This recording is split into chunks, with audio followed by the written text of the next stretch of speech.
ছিল pan fried chilli fish, অসাধারণ ভেতরের স্টাফিংটা, দারুণ সফট ছিল। এটাও ভালো লেগেছে। একটা চিলি বলতে একটু ক্রিস্পি আর একটু স্পাইসি ফ্লেভার মিলিয়ে, কিন্তু এটা ক্রিস্পিনেসটা খুব বেশি না থাকলেও ফ্লেভারটা দারুণ। তো এটা শেষ করার পর আমি ট্রাই করি সব থেকে বেস্ট স্টার্টার ওনাদের, সেটা হলো ক্রিস্পি চিলি প্রন। এটা আমি 3বার রিপিট করেছি, ভাবতে পারছো, যতবার খুশি তোমরা রিপিট করো। ওটা ছিল সব থেকে বেস্ট স্টার্টার, ওটা কিন্তু একদম মিস করো না।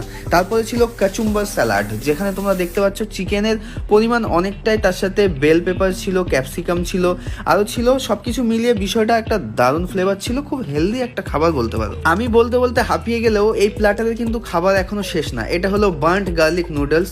দেখো, এখানে স্টার্টার পাচ্ছ, নুডলস পাচ্ছ, চাইনিজের প্রচুর আইটেম পাচ্ছ, মানে চাইনিজ প্ল্যাটার বলে কথা।